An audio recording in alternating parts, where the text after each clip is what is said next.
대선이 3주도 채 남지 않은 가운데 선거 분위기가 점차 달아오르고 있습니다. 역대 가장 긴 선거 벽보도 부착됐습니다. 대선 후보들이 4차 산업의 중요성을 잇따라 강조하고 있지만 전북은 관련 기업이 부족해 주도권을 잡기가 쉽지 않아 보입니다. 서남대 인수기관 후보로 삼육대와 서울시립대가 선정됐습니다. 교육부가 어떤 기관의 손을 들어줄지 주목됩니다. 전북의 미세먼지 농도는 전국 최고 수준이지만 체계적인 대안이 부족합니다. 환경단체가 대책을 촉구하고 나섰습니다. 여러분 안녕하십니까? JTV 8시 뉴스입니다. 대선이 3주도 채 남지 않은 가운데 선거 분위기가 갈수록 달아오르고 있습니다. 네, 역대 가장 긴 선거 벽보가 곳곳에 부착됐고 유세전이 경쟁적으로 펼쳐지고 있습니다. 정원익 기자의 보도입니다. 도심 거리에 기다란 대통령 선거 벽보가 붙었습니다. 모두 15명의 후보자가 출마하면서 10m가 넘는 역대 최대 길입니다. 5월 9일 투표하세요! 대학로에서는 전북 선관위와 여성단체 회원들이 투표 참여를 독려하는 캠페인을 열었습니다. 이번 대통령 선거는 준비 기간이 짧은 만큼 우리 유권자 여러분들께서 후보자의 정책과 공약을 꼼꼼히 살펴보시고 또 그리고 투표에 참여하도록. 대선 분위기가 달아오르면서 각 정당의 유세전도 갈수록 뜨겁습니다. 바른정당 유승민 후보는 전주 동암재활원을 방문한 뒤 장애인과 전북 공약을 내놨습니다. 새만금 개발 사업의 성공적인 추진, 국가식품 클러스터 산업단지와 금융타운 조성 등을 약속했습니다. K글로벌 탄소밸리 조성 등을 통해서 전북이 오랫동안 원해왔던 식품, 금융, 탄소 산업의 중심 지역으로. 더불어민주당은 도민들을 대상으로 공약을 공모하고 시상식을 가졌습니다. 우수 공약으로는 아파트 관리비 절감 정책과 호동골 매립장을 이용한 시민 캠핑장 조성 사업 등 4가지가 뽑혔습니다. 좋은 정책에 시민이 참여하는 정신, 바로 이것이 행복한 전라북도와 대한민국 미래를 책임집니다. 국민의당은 전주를 시작으로 임실과 김제 버스터미널, 재래시장을 돌며 지지를 호소했습니다. 더 좋은 정권 교체, 그러니까 내 삶을 개선하는 새로운 대한민국에 맞는 정권 교체가 안철수를 통한 정권 교체라고 생각합니다. 자유한국당은 정우택 원내대표가 내일 전북을 방문하고 홍준표 후보는 오는 28일 부안 도민의 날 행사에 참석할 예정입니다. 정의당은 심상정 후보가 다음 주 월요일 공동 현대자동차를 찾은 뒤 전주에서 유권자들을 만납니다. JTB 뉴스 정원익입니다. 이번 대선에선 후보들이 4차 산업의 중요성을 강조하고 있습니다.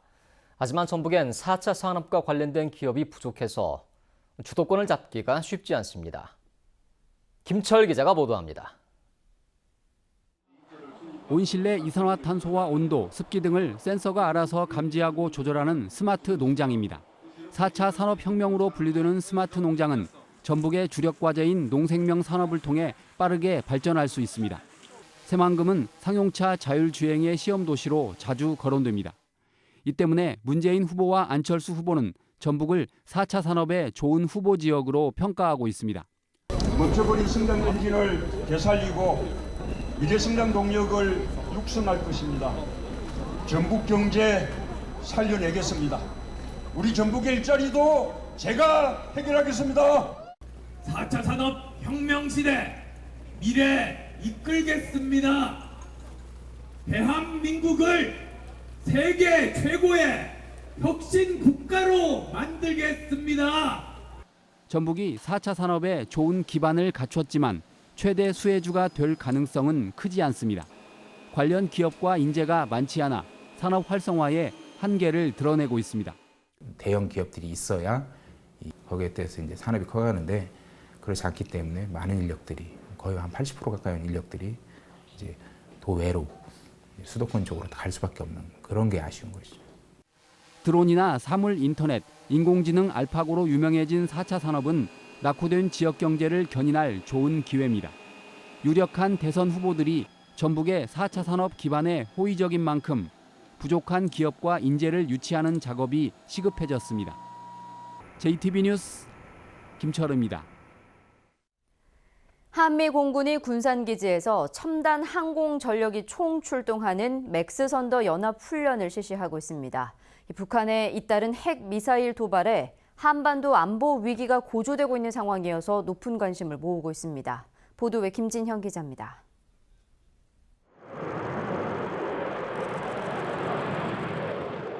F-15와 F-16 등 최신의 전투기들이 굉음을 내며 잇따라 이륙합니다. 적군의 전투기가 레이더에 잡히자 제압하기 위해 출격한 겁니다. 격추 여부는 지상에 있는 상황실에 전달돼 그래픽으로 나타납니다. 적의 기습적인 공중 도발을 무력화하기 위해 실시된 이번 훈련은 한국과 미국 공군의 최신의 전투기 등 100여 대가 참여했습니다. I think that the purpose of Max Thunder is to work side by side with our Korean counterparts and really strengthen the tactics that we practice every day and to increase the effectiveness and military readiness of both the U.S. and Korea. 특히 북한의 핵미사일 시험 발사 등 한층 높아진 한반도 안보 위기에 대응하기 위해 탄도미사일 발사를 감지하는 조기 경보 통제기 등 첨단 항공 전력도 출동했습니다. 한미 공군은 한미연합 맥스선더 훈련을 통해 실전 상황에서 작전과 상호 공조 능력을 점검했습니다. 일단 저희가 훈련을 하는 목적 자체가 그런 실제 상황이 발생했을 때 이제 올라가서 임무를 완수하기 위해서 훈련을 하는 것이고, 이제 비행을 해서 임무를 해보니까 연합해서 훈련한 결과가 만족스러웠고, 실전을 방불케 하는 연합훈련을 펼치는 한미 공군은 한반도의 안보를 위협하는 어떠한 도발도 허용하지 않겠다는 확고한 방어 의지를 다시 한번 확인했습니다. JTB 뉴스 김진영입니다. 서남대 인수기관으로 삼육대와 서울시립대가 선정됐습니다. 우선 협상 대상자 없이 무순위로 추천해 교육부의 검증을 거치도록 했는데요. 교육부가 어떤 기관의 손을 들어줄지 관심이 모아지고 있습니다. 조창현 기자입니다. 서남대 인수의향서를 제출한 기관은 삼육대와 서울시립대, 부산의 온종합병원입니다. 서남대 임시이사회는 이들 기관으로부터 정상화 계획을 보고받고 인수기관으로 삼육대와 서울시립대를 최종 선정했습니다. 이전과 달리 우선협상 대상자 없이 무순위로 교육부에 추천하기로 했습니다. 이사회는 재정 투자에 대한 치밀한 검증을 할 시간적 여유가 없는 만큼 교육부에 평가를 맡기기로 했습니다. 복수로 교육부에 추천을 하는데 삼육하고 시립대학을 추천하게 되었습니다. 그리고 순위 없이 추천을 합니다. 이사회는 삼육대와 서울시립대가 대학 정상화에 대한 강한 의지가 있고 과감한 투자 계획을 약속했다고 밝혔습니다. 부산의 온종합병원은 이사 전원의 반대로 인수기관 선정에서 탈락했습니다. 구성원 선호도 조사에서 꼴찌를 한 삼육대가 인수기관에 포함되면서 내부 반발도 만만치 않을 것으로 보입니다. 교직원과 학생, 시민단체는 이사회가 열리기 전부터 구성원의 뜻을 존중하고 공정한 인수기관 선정을 촉구하는 시위를 벌이기도 했습니다. 가장 구성원들의 지지도가 낮은 삼육대가 올라간 것은 좀 안타깝게 생각합니다. 그러나 저희가 구성원의 1위인 서울시립대가 올라가서 교육부에서 현명한 판단을 해줄 거라고 믿습니다. 교육부는 두 기관으로부터 구체적인 재정 계획이 포함된 정상화 계획서를 제출받아 평가한 뒤 우선협상 대상자를 선정할 계획입니다. 교육부는 다음 달 20일 서남대 인수자 선정 문제를 사학분쟁조정위원회에 상정할 계획이어서 앞으로 한 달이 서남대 정상화의 최대 고비가 될 것으로 보입니다. JTB 뉴스 조창현입니다. 지난해 11월 말 전북교육청 소속 학습 상담사 6명에 대한 해고는 부당해고라는 지방노동위원회 심판 결과가 나왔습니다.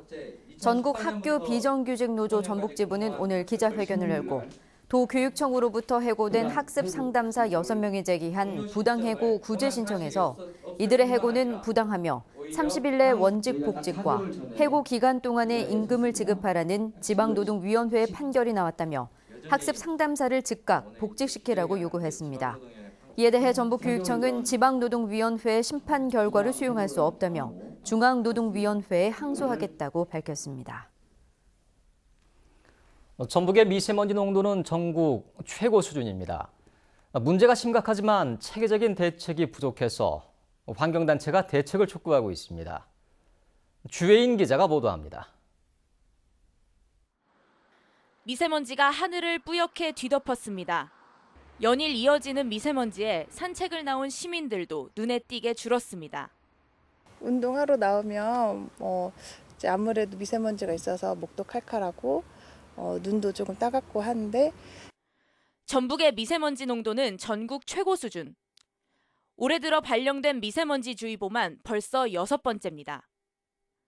미세먼지는 세계보건기구가 지정한 1급 발암물질로 호흡질환과 심혈관계 질환 등을 유발할 수 있습니다. 전북에 미세먼지가 많은 건 어제 오늘 일이 아닌데도 대응책은 아직 갈 길이 멉니다. 지금 지방기관을 보급도 지금 하고 있고 스마트폰 앱이나 이런 것들을 설치해서 실시간으로 그 데이터가 나오니까 그렇게 받아볼 수 있도록 그렇게 조치하고 있고요. 하지만 체계적인 관리 감독으로 이어지지는 않고 있습니다. 미세먼지 원인을 파악하려면 측정소가 필요한데 현재 전북의 측정소는 전주, 익산 등 서해안 지역에 몰려 있어 정확한 측정은 힘듭니다. 미세먼지 줄이기가 시급한 과제가 되면서 장미 대선을 앞둔 5명 후보들 모두 미세먼지 보호 대책을 공약에 포함시켰습니다. 환경단체는 대선 후보들에게 구체적인 대책 마련을 요구했습니다.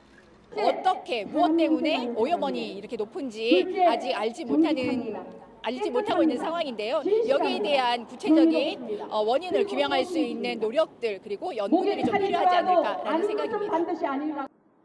미세먼지가 늘어난 원인 가운데 외국이 차지하는 비중은 30에서 60%. 국내의 대책 마련뿐만 아니라 중국을 비롯한 다른 나라와의 연구와 협조도 필요해 보입니다. JTB 뉴스 주혜인입니다. 전라북도의 주력 품목인 자동차 수출이 2015년 12월 이후 이어져 온 감소세를 접고 15개월 만에 상승 반전했습니다.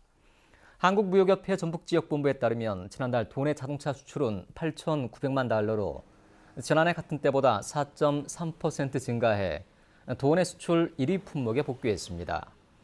지난달 도내 전체 수출은 7.8% 감소했지만 조선 분야를 제외할 경우 9.1% 성장했습니다. 또한 4드 문제로 큰 우려를 낳고 있는 대중국 수출은 3월에도 44.6%나 증가하면서 올 들어 월간 기준으로 두 자릿수의 성장세를 이어갔습니다. 전주시 팔복동의 옛 소렉스 공장이 주민들을 위한 문화재생 공간으로 바뀝니다. 국민의당 정동영 의원은 공단 지역인 팔복동의 폐산업시설을 전시공간으로 전환하는 문화재생 사업에서 6억 원의 특별교부세를 확보했다며 앞으로 이 사업에 모두 50억 원이 투입된다고 밝혔습니다. 팔복동 예술공장은 공단 노동자들과 주민들에게 다양한 문화공간을 제공할 것으로 기대를 모으고 있습니다. 지방의 권한을 나누어줘야 한다는 지방분권안에는 지역 언론과 문화발전 방안이 포함돼야 합니다. 수도권 집중의 폐해와 지방이 사라지는 분위기 속에서 지역방송 지원을 위한 정책 토론회가 국회에서 열렸습니다. 이승환 기자의 보도입니다. 지역방송은 위기다라는 공감대 속에 정부 차원의 대대적인 공적 지원이 시급하다는데 참석자들은 의견을 같이 했습니다. 지역방송의 공공성과 지역성 강화를 위해서입니다. 대구 가톨릭대 권장원 교수는 지역 지상파 방송사의 정책적 지원과 함께 지역 문화 환경에 대한 지원이 필요하다고 강조했습니다. 지역 주민들이 직접 참여하는 다양한 콘텐츠 생산을 정책적으로 지원하고 이를 통해 만들어진 콘텐츠를 유통하는 플랫폼 역할을 지역 방송이 맡는 선순환 구조를 만들자는 것입니다. 지역 환경에 대한 지원, 문화적 환경에 대한 지원이 제일 먼저 필요할 것 같고요. 그다음에 지역의 방송의 담당자, 인적 방송에 대한 다양한 저희 정책적, 그다음 재정적 지원이 따라야 될 것으로 생각합니다. 전북 민원연 박민 실장은 지금까지 지역 지상파 방송의 편성과 운영 등에 한정되어 온 지역성 지수를 지역민을 중심에 둔 참여적 지역성 구현을 포함한 다차원적 지수로 바꿔야 한다고 밝혔습니다. 비슷한 위기에 봉착한 일본의 사례를 분석한 상지대 김경환 교수는 일본 지역 민방들의 방송회 사업 다각화와 이를 프로그램 제작에 활용하는 방안 등을 대안으로 제시했습니다. 토론회에 참석한 국회의원들도 새 정부 출범에 맞춰 지역 방송을 위한 제도 정비를 약속했습니다. 방송 영역의 어떤 거버넌스 차원에서 지역 시청자를 중심에 두는 그런 정책을 실현할 수 있도록 방송통신위원회 지역 할당을 도입을 한다든지. 지역 방송의 위기와 대책 논의는 수년째 공회전만 되풀이하고 있습니다. 이제는 소멸하는 지방의 문제와 함께 구체적인 해법을 내놓아야 한다는데 참석자들은 의견을 같이 했습니다. JTB 뉴스 이승환입니다. 다음 달 20일 전주에서 개막하는 20세 이하 월드컵 대표팀이 전주에서 적응 훈련을 갖습니다. 대표팀은 오는 22일부터 일주일간 대회 지정 호텔에 머물면서 전주대, 전북 현대와 연습 경기를 치릅니다. 특히 오는 26일 월드컵 경기장에서 전북 현대와 갖는 연습 경기는 무료 관람이 가능합니다. 군산 최초의 성당인 둔율동 성당이 문화재로 등록됐습니다. 문화재청은 지난 1955년에 준공된 군산 둔율동 성당이 군산 최초의 성당 건물이고 건립 당시의 기록을 정리한 성전 신축기 등이 잘 보존돼 있어 문화재로 등록했다고 밝혔습니다. 전북 도민의 흡연율은 낮아졌지만 음주율은 높아진 것으로 나타났습니다. 질병관리본부에 따르면 전북 도민의 흡연율은 2008년 22.8%에서 지난해 20.1%로 낮아졌고 한 달에 한 번 이상 술을 마신 비율을 뜻하는 월간 음주율은 47.8%에서 51.4%로 높아졌습니다. 일주일 동안 30분 이상 걷기를 한 걷기 실천율은 2008년 48.8%에서 지난해 33.7%로 크게 낮아진 것으로 조사됐습니다. 군산의 한 초등학교 수영부 코치가 학생들을 폭행했다는 신고가 접수돼 경찰이 수사에 나섰습니다.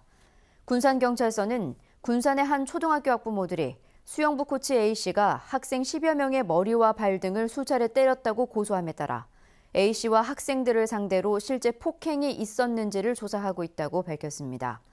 해당 학교는 수영부 코치에 대한 학교폭력위원회를 열어 사직서를 받았고 전북도체육회는 경찰 수사 결과를 바탕으로 징계위원회를 꾸릴 예정입니다.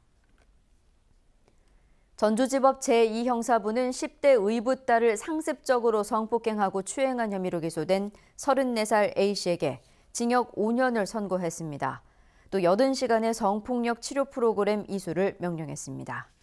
A씨는 지난 2014년 7월부터 2년 동안 자신의 집에서 재혼한 아내가 집을 비운 틈을 타 의붓딸을 4차례에 걸쳐 성폭행하거나 추행한 혐의로 기소됐습니다. 오늘 오후 3시 10분쯤 장수군 계남면에서 67살 김모 씨가 트랙터에 깔려 숨졌습니다. 경찰은 김 씨가 우물을 파다가 트랙터가 기울어지면서 사고가 난 것으로 보고 정확한 사고 경위를 조사하고 있습니다.